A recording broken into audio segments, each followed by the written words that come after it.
no, this is producer, sorry. Because I need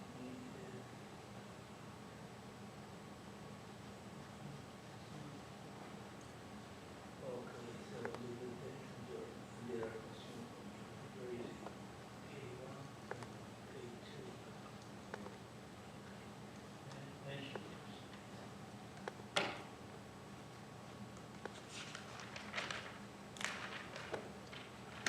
Okay, we have a solution here.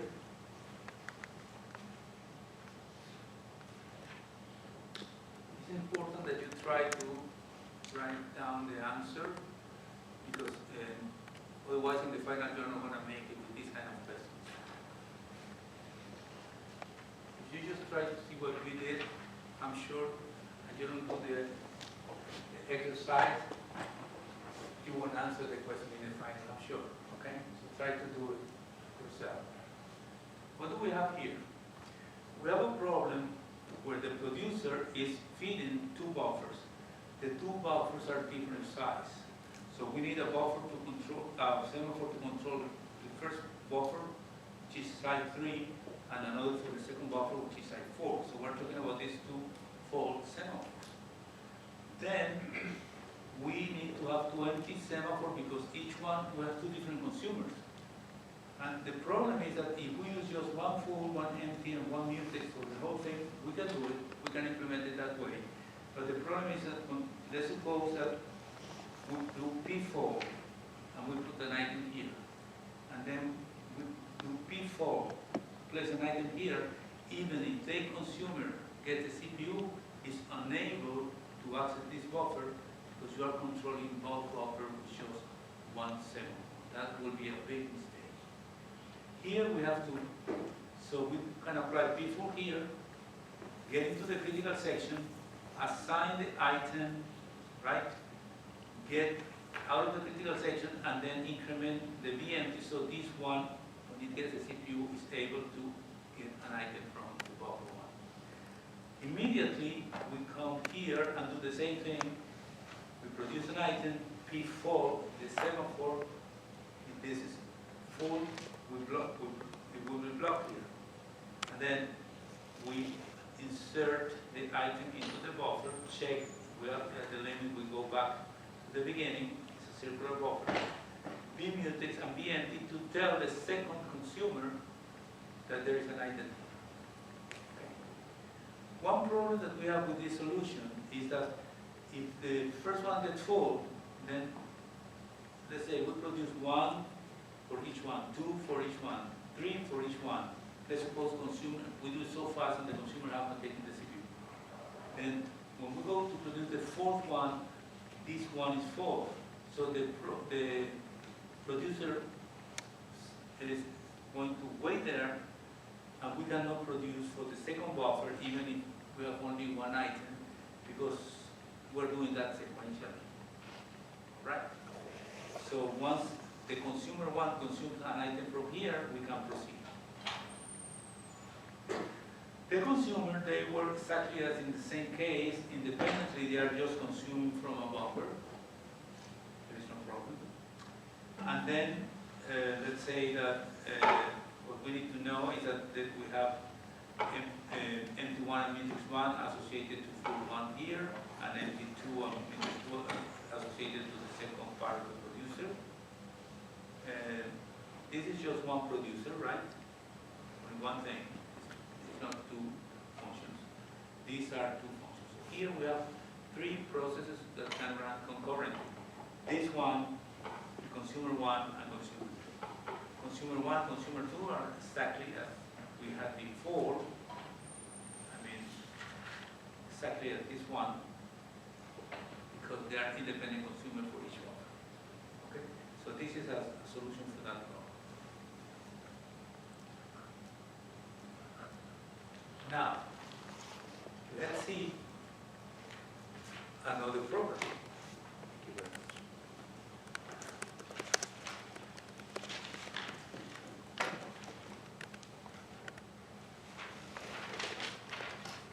And the next problem is this one.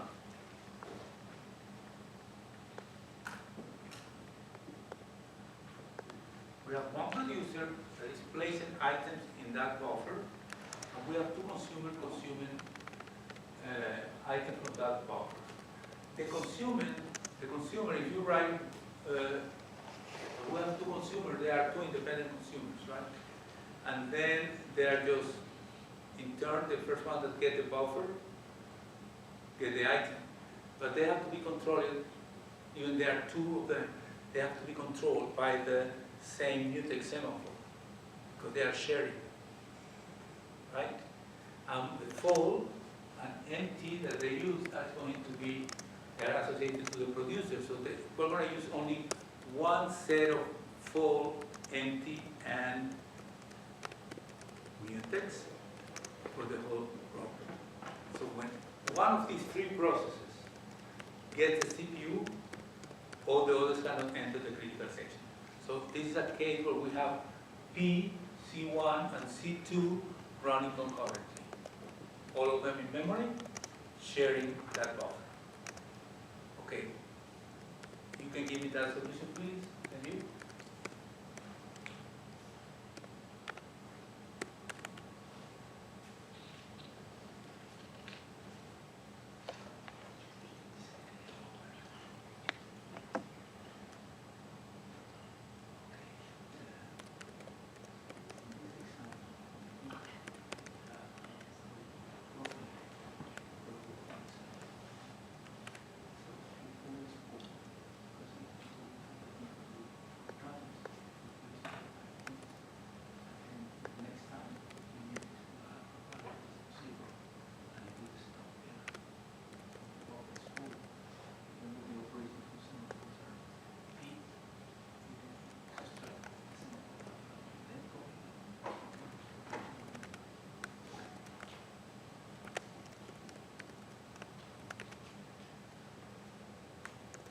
I'm going to write down the P and B operations right here.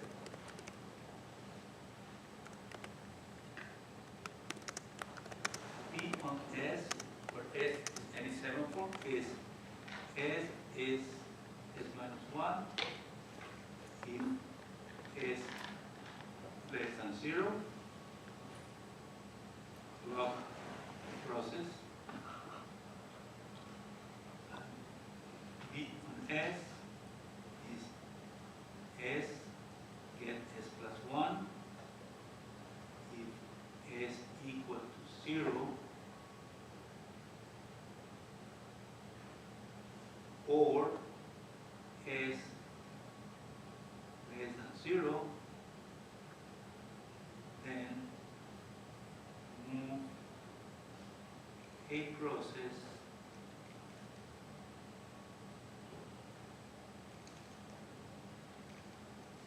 from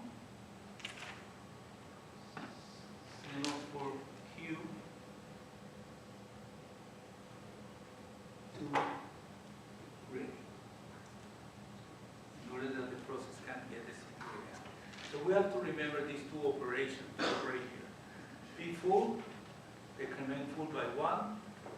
If the value full is less than, the full is less than 0, block the process. Where? In the semaphore Q. And if we move on, we go back to the state diagram here. Remember, in the state diagram, when we apply a P operation on a semaphore, the value is less than 0, the semaphore is blocked. The process is blocked. Otherwise, the process continues running. So we have to take it from there.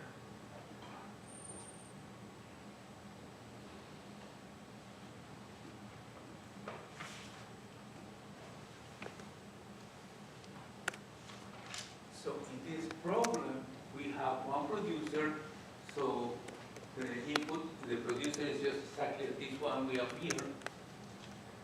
And the two consumers that we have there are like that one, okay? We are sharing all the variables, and the question is the index K the same for both consumers, is it? Yes, because if I take an item from the buffer and increment the pointer or the index, then if the other is going to use the same buffer, you need to have the less outdated index.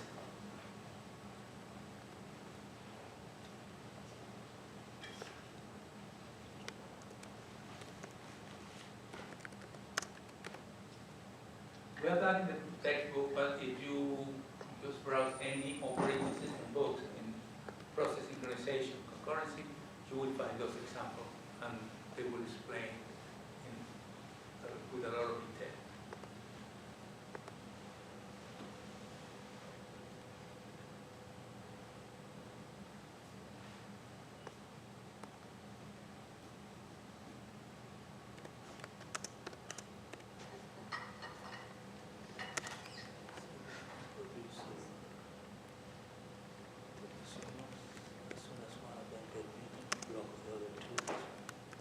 Simple and the other one.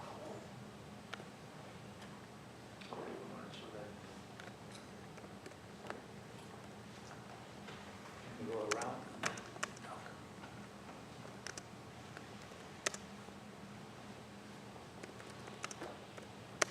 If those processes are running forever, all of the three of them are in a loop forever, we don't have any problem with that solution. Now I'm going to show you.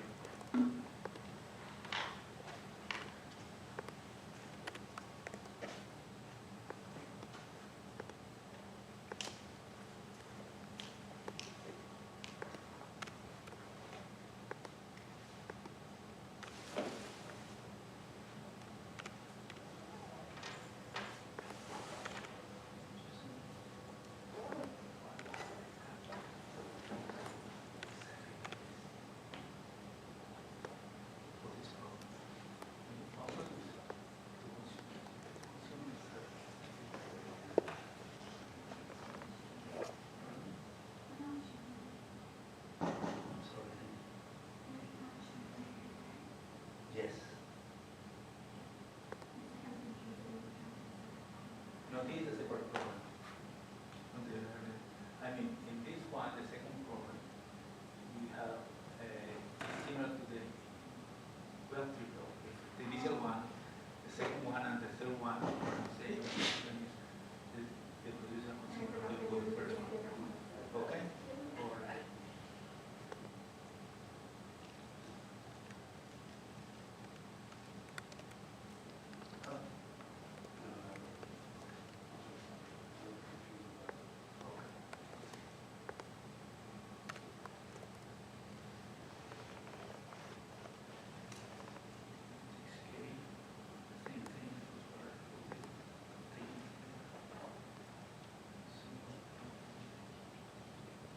Very similar to this one.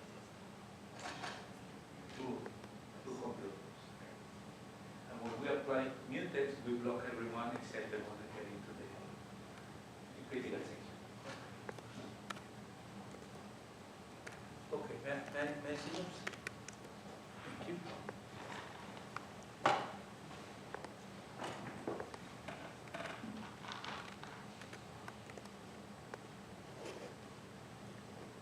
Okay, we have this solution.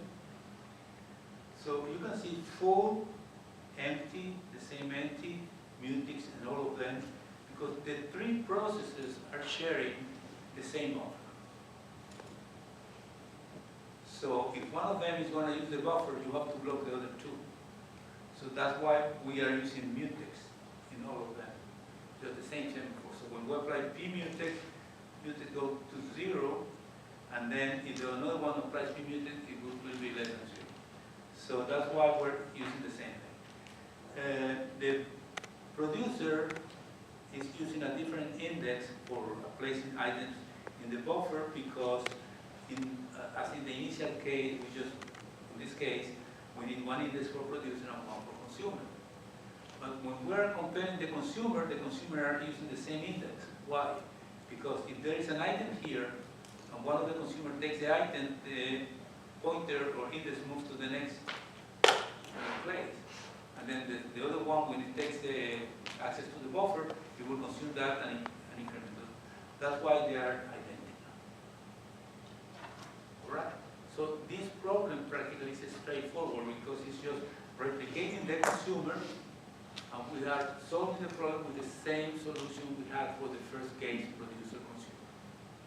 Right? Clear for everyone? Yeah. The index for the consumers, should it be initialized like to -1 so that?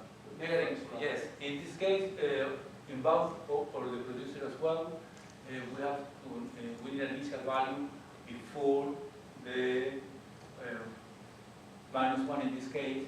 But if we start with 1, it will be 0, which be minus the value of the value of the first location minus 1. Let's put it that way. Whatever the location value is. Right there? Okay. All right. So that would be in the initial values for the variable we set up the problem. That's something that has to be done. Thank you. Okay. However, this problem could be could be complicated if we say, well, the number of items produced is limited, which means we're going to write the producer-consumer. The producer is going to produce 20 items and run to completion, and these two are going to be consuming. They can have different speed because C1 can take an item and take 3 times the time it takes for C2, because when we say consume, they are doing different procedures, okay? Different tasks.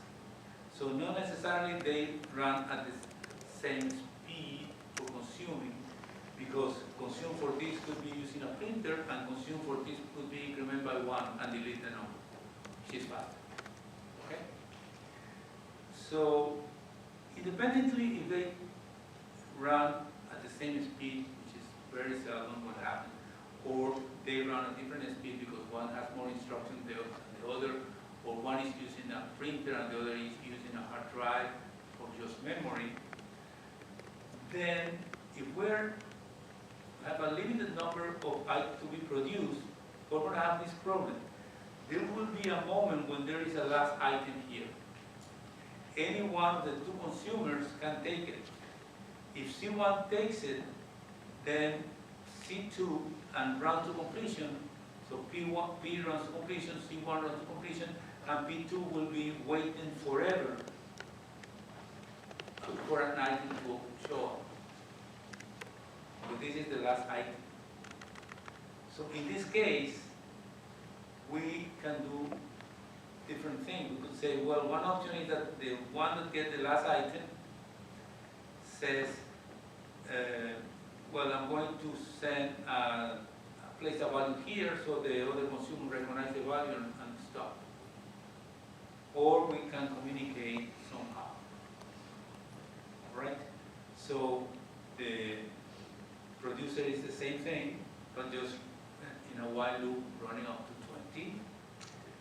If you say that these ones run up to 20, you have the problem that one of them is going to take the last one, and perhaps not the last one, it's going to take the last item, and the last item, which is 20, is not, could be the item 20, but this one has consumed 10 and this has consumed 10. So you cannot control these with an iteration of about 20. Because you don't know how many is there to run different speeds. You know, perhaps C1 is going to consume 3 and the other one 17. So we don't know anything about. When we write concurrent programs, we don't have to take into account but say we have to write a solution that doesn't take into account the running speed of the different processes. So this one plays something here, and this one consumes the value, a special character, and then if the special character is found, then this one knows that it has to stop. Or this one can communicate, we can communicate these two in order that one tells the other, okay, I have got the final item. So each one of them, we need to have a kind of shared variable here that they have to access. It says, is it initially 0? So you access the variable. If it is 0, you continue consuming. If it is 1, then you